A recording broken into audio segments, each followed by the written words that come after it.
नमस्कार। आज हम बात कर रहे हैं वो है जो अपना टॉपिक चल रहा था, वो टॉपिक है अधातु एवं इनके प्रमुख यौगिक। इनमें कुछ अधातुओं के बारे में हमने बात कर ली है, अब कुछ और अधातुओं के बारे में बात कर लेते हैं, जिसमें आज हम बात करेंगे हाइड्रोजन, फास्फोरस और सल्फर के बारे में। इन तीन अधातुओं के बारे में बात करेंगे। टॉपिक अपना चल रहा है अधातु एवं इनके प्रमुख यौगिक, और अधातु एवं प्रमुख यौगिक में आज हम बात करेंगे हाइड्रोजन, फास्फोरस और सल्फर, इन तीन अधातुओं के बारे में। तो सबसे पहली जो अधातु आ जाती है, वो सबसे पहली अधातु है हाइड्रोजन।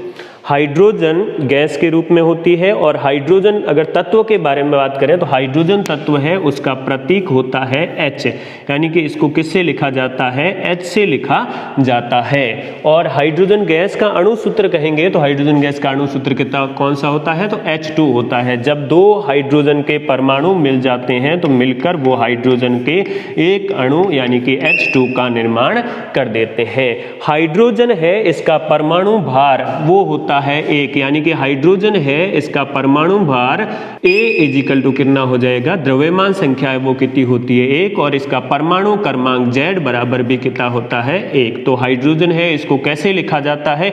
हाइड्रोजन को लिखा जाता है H11 से, जहां इसका परमाणु क्रमांक हो जाएगा एक और द्रव्यमान संख्या भी कितनी होती है? एक होती है। द्रव्यमान संख्या एक होने के कारण हाइड्रोजन को सबसे हल्का तत्व कहा जाता है। प्रकृति में पाया जाने वाला सबसे हल्का तत्व कौन सा है? तो वो हाइड्रोजन है, और ये बहुत ही हल्का है और पृथ्वी पर नहीं पाया जाता। ये भी है कि पृथ्वी पर नहीं पाया जाने वाला कौन सा होता है? तो हाइड्रोजन। हाइड्रोजन पृथ्वी पर नहीं पाया जाता है, सबसे हल्का तत्व है हाइड्रोजन है। इसकी खोज किसने की थी? तो हाइड्रोजन की खोज की थी हेनरी कैवेंडिश ने। हेनरी कैवेंडिश ने खोज कर दी, लेकिन हाइड्रोजन को हाइड्रोजन नाम यानी कि पंडित जी का काम, नाम देने का काम है वो किसने किया था? तो वो किया था लेवासिए ने। हाइड्रोजन को हाइड्रोजन नाम है वो किसके द्वारा दिया गया था? तो वो लेवासिए द्वारा दिया गया था। खोज कर दी थी हेनरी कैवेंडिश ने, और नाम किसने दे दिया?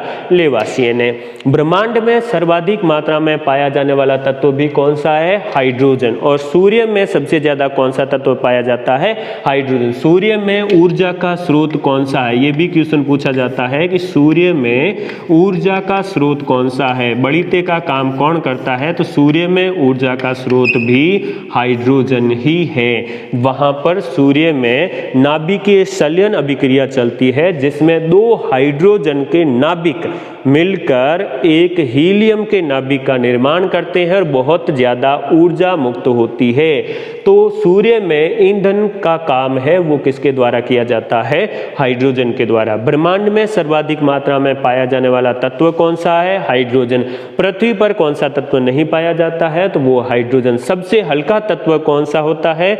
सबसे हल्का तत्व भी हाइड्रोजन होता है। हाइड्रोजन को आवारा तत्व भी कहा जाता है। हाइड्रोजन को एक और नाम दिया गया, इसे क्या कहा जाता है? आवारा तत्व, क्योंकि आवर्त सारणी में इसके स्थान को फिक्स करना, निश्चित करना मुश्किल था, इसलिए इसको नाम क्या दिया गया?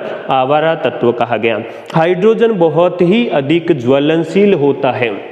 हाइड्रोजन है वो बहुत ही अधिक ज्वलनशील होता है, और ज्वलनशील होने के कारण हाइड्रोजन को क्या कहा जाता है? भविष्य का ईंधन। हाइड्रोजन बहुत ही अधिक ज्वलनशील है और इसका भविष्य में हम ईंधन के रूप में भी प्रयोग करेंगे। हाइड्रोजन बम है वो किससे बनाया जाता है? तो वो हाइड्रोजन से बनाया जाता है, जिसमें नाभिकीय संलयन अभिक्रिया का यूज किया जाता है।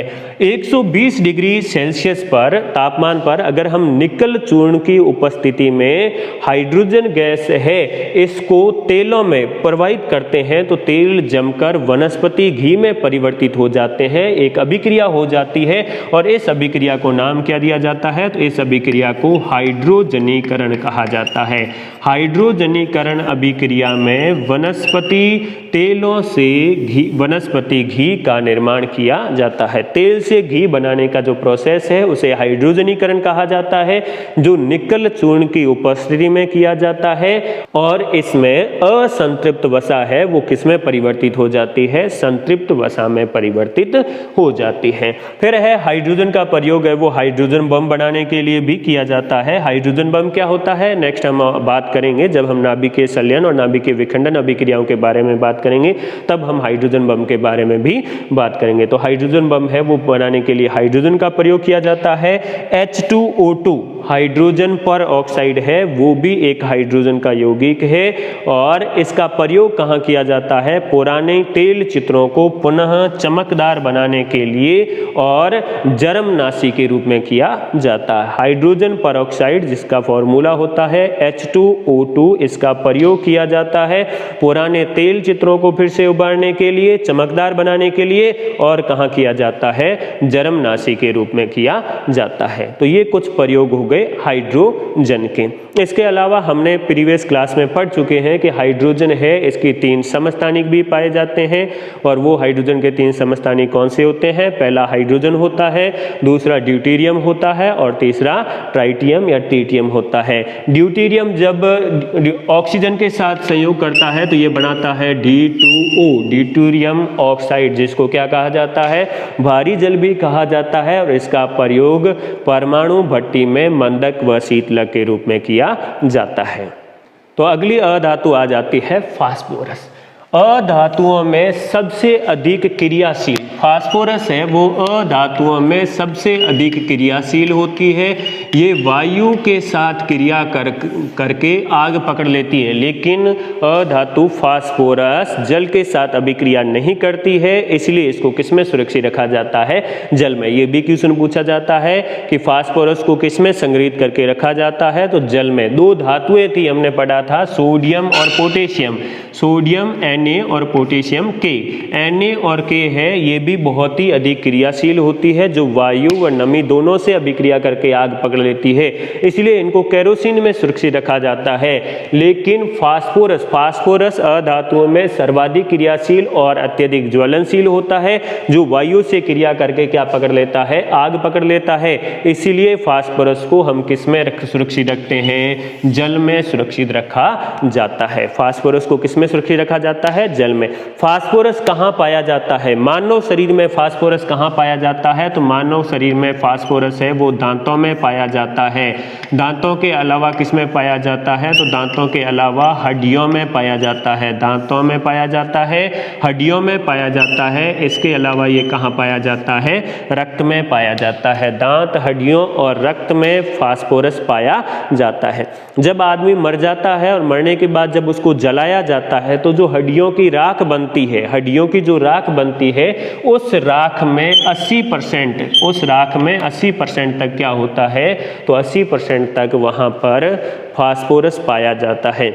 और ये जब फास्फोरस हवा के संपर्क में आएगा, अगर हड्डियों की राख पड़ी है और वो हवा के संपर्क में आएगी तो वो आग पकड़ लेगी। क्यों पकड़ेगी, क्योंकि उसमें 80% क्या है, राख है।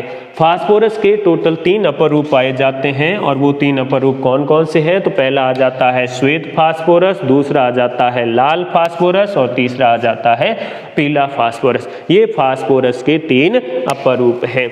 इन तीनों फास्फोरस में श्वेत फास्फोरस है वो बहुत ही अधिक ज्वलनशील होता है। और ये पूछा जाता है कि लाल फास्फोरस का प्रयोग कहाँ किया जाता है, तो लाल फास्फोरस का प्रयोग है वो कहाँ किया जाता है, दिया सलाई बनाने में किया जाता है। लाल फास्फोरस का प्रयोग दिया सलाई बनाने में किया जाता है। लेकिन दिया सलाई में सिर्फ लाल फास्फोरस नहीं होता, इसके अलावा इसके साथ क्या होता है, एंटीमनी ट्राइसल्फाइड होता है और पोटेशियम क्लोराइड होता है। पोटेशियम क्लोरेट, एंटीमनी ट्राइसल्फाइड और लाल फास्फोरस का प्रयोग दिया सलाई या माचिस बनाने के लिए किया जाता है। फास्फोरस का एक यौगिक होता है जिंक फास्फाइड, जिसके बारे में क्वेश्चन पूछा जाता है। तो जिंक फास्फाइड है, इसका प्रयोग कहाँ किया जाता है, चूहे मारने की दवा बनाने में किया जाता है। तो ये फास्फोरस के बारे में हो गया जनरल जानकारी। नेक्स्ट हम बात कर लेते हैं सल्फर के बारे में। तो सल्फर जिसका प्रतीक क्या होता है, तो इसका प्रतीक S होता है, सल्फर को S से लिखा जाता है। और इस सल्फर को तांबे का शत्रु भी कहा जाता है। सल्फर है इसको गंधक भी कहा जाता है, सल्फर है इसको क्या कहा जाता है, गंधक भी कहा जाता है। और गंधक है वो तांबे का शत्रु होता है, अर्थात ये तांबे के साथ अभिक्रिया करके तांबे को संक्षारित कर देता है, नष्ट कर देता है, इसलिए इसको क्या कहा जाता है, तांबे का शत्रु भी कहा जाता है। और सल्फर का परमाणु क्रमांक है वो कितना होता है, 16 होता है, अर्थात यहाँ पर Z बराबर कितना हो जाएगा, तो Z बराबर हो जाएगा 16।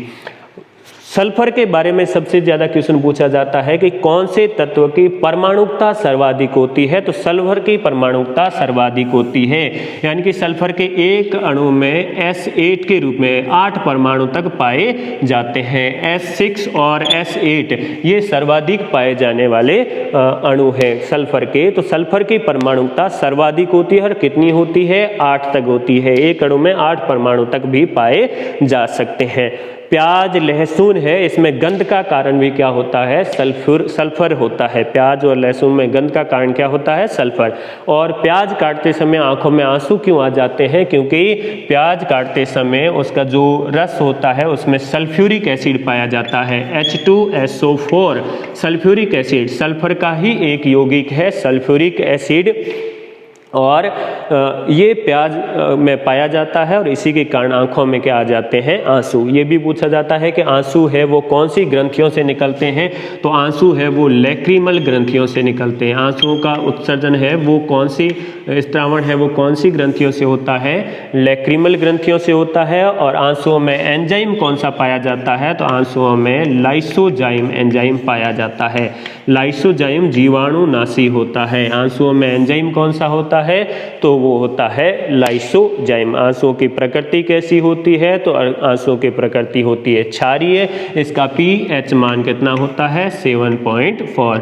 H2SO4 या सल्फ्यूरिक अम्ल या इसे गंधक का अम्ल भी कहा जाता है, जो सल्फर का एक यौगिक है। सल्फर के कुछ महत्वपूर्ण अपरूप भी पाए जाते हैं और उसमें से कुछ अपरूप के नाम है, जैसे रोम्बिक सल्फर है, मोनोक्लिनिक सल्फर है, एमारस सल्फर है, कोलाइडी सल्फर है, प्लास्टिक सल्फर है। ये कुछ सल्फर के अपरूप है। और इन अपरूपों में ज़्यादा या ध्यान रखना है वो है पीली विषम लंबाक्ष सल्फर, जिसको एल्फा सल्फर भी कहा जाता है, और एकंताक्ष सल्फर जिसको क्या कहा जाता है, बीटा सल्फर। ये दोनों महत्वपूर्ण हैं। सल्फर का प्रयोग कहाँ किया जाता है, तो सल्फर का प्रयोग अम्ल बनाने, औषधियाँ और बारूद बनाने के लिए भी किया जाता है। तो सल्फर के दो अपर रूप जिनको हमें ज़्यादा ध्यान रखना है, उसमें पहला अपर रूप आ जाता है विषम लंबाक्ष सल्फर, या फिर इसको क्या कहा जाता है, एल्फा सल्फर भी कहा जाता है। ये कमरे के तापमान पर सल्फर का सर्वाधिक स्थायी रूप है। सबसे स्थायी रूप कमरे के तापमान पर। ये पीले रंग का होता है और किस प्रकृति का होता है, भंगुर प्रकृति का होता है, अर्थात टूटने वाला होता है। और इसके वलय में सल्फर के कितने परमाणु पाए जाते हैं, 8 परमाणु होते हैं, जो कि प्रकुंचित वलय संरचना बनाते हैं। कुछ क्वेश्चन पूछा जा सकता है कि इस वलय में कितने परमाणु होते हैं, तो 8 परमाणु होते हैं। और कमरे के तापमान पर सर्वाधिक स्थायी सल्फर कौन सा है, तो वो है एल्फा सल्फर या फिर एकंताक्ष सल्फर। विषम लंबाक्ष सल्फर है, इस विषम लंबाक्ष सल्फर के क्रिस्टल है, इनको गंधक शलाका के CH2 में विलयन को वाष्पीकृत करके बनाए जाते हैं और ये जल में अविलेय होता है। ये जो एकंताक्ष या फिर एल्फा सल्फर है वो जल में अविलेय है, लेकिन CH2 में पूरी तरह से विलेय होता है। विद्युत का कुचालक होता है, अर्थात इसमें करंट प्रवाहित नहीं होता है। और लोहे के चूर्ण के साथ अभिक्रिया करने पर ये क्या बना देता है, फेरस सल्फाइड बना देता है। तो ये हो गया एल्फा सल्फर। नेक्स्ट आ जाता है वो है बीटा सल्फर। ठीक है, नेक्स्ट आ जाता है बीटा सल्फर। पहला आ गया है विषम लंबाक्ष सल्फर, एल्फा सल्फर। दूसरा आ जाता है एकंताक्ष सल्फर या फिर बीटा सल्फर, और ये 369 केल्विन के ऊपर तापमान है, उस तापमान पर स्थायी है, तथा इसके नीचे तापमान पर ये एल्फा सल्फर में परिवर्तित हो जाता है। बीटा सल्फर है, ये 369 केल्विन तापमान पर स्थायी होता है। इससे अगर तापमान कम हुआ तो ये एल्फा सल्फर में रूपांतरित रूपांतरित हो जाता है। 369 तापमान पर दोनों रूप है वो स्थायी है, ध्यान रखना। 369 पर बीटा सल्फर भी पाया जाता है और अल्फा सल्फर भी पाया जाता है, इसीलिए इस ताप को क्या कहा जाता है, संक्रमण ताप कहा जाता है। सल्फर के लिए संक्रमण ताप किसे कहा जाता है, तो वो कहा जाता है 369 केल्विन को। तो ये कुछ अधातुओं में हाइड्रोजन, सल्फर और फास्फोरस के बारे में हो गया है।